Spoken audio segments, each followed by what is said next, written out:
My name's Emma. I'm the School and Youth Programs Manager at the Bainbridge Island Museum of Art, and I'm here today for another Art in Action BIMA from home.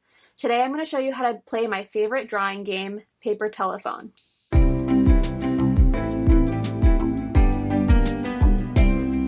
So if you've ever played Pictionary or the telephone game, you will be familiar with Paper Telephone's basic rules, but it's a combination of these two games that gets you drawing, writing, thinking, and usually laughing with your friends and family.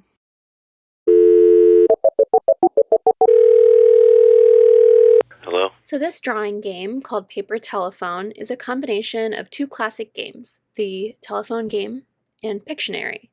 So the telephone game is all about having words passed through a group, and the way it gets fun is by thinking about the ways that words can get misheard.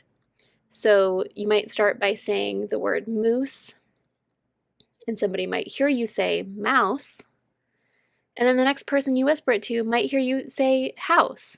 So words that are homophones, words that sound the same despite having very different meanings, are easily confused in our language, which makes for a great game of telephone.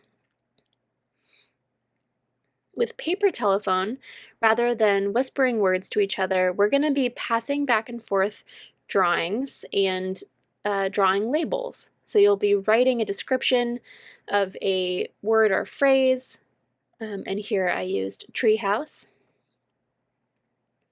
Then the next person will be drawing it, and they drew a tree plus a house. And then they'll pass it to the next person who'll have to figure out what that drawing is.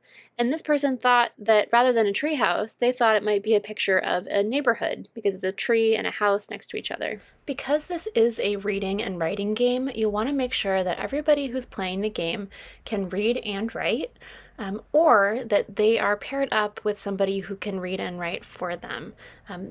We'll be doing lots of drawing, but it's really important that you also have somebody who can read and write on your team for this game. So what you'll need to get started are a group of people, and I suggest having at least 3 friends that you can play with so that it's passed around the group a little bit more. You'll also want to have some paper to draw and write on, and I suggest using a small book. We have a video on our Facebook and YouTube page that can show you how to make this simple folded book from a single sheet of paper, and that works perfectly for this activity. Then you'll need something to draw or write with, whether it's a marker, pencil, or crayons. And then the creative part of this is coming up with funny phrases or ideas, words that you can use. And when I'm thinking about silly words or phrases that are great for the telephone game, I think of things like crayon colors, song lyrics, titles of books, TV, and movies. And then you're ready to get started. So you'll write your word or phrase on the first page, and then pass it and flip it over. So you'll then read and draw the previous word or phrase, pass it, and describe the drawing with the phrase. And it's really important not to peek in between. And then you'll continue doing that until each drawing has been touched by each player or each page of your book is full. And then you'll share and enjoy the results. For most people, this is the most fun part of the game because you get to see what other people drew and wrote and how your telephone words got twisted throughout the game. So if you have a small family or you can't gather with friends right now, you might be thinking, how can I do this game online? And there are several ways to do it, including brokenpicturephone.com, drawguess.fun, and drawception.com. Each of these websites have free drawing games available that replicate the experience of Paper Telephone.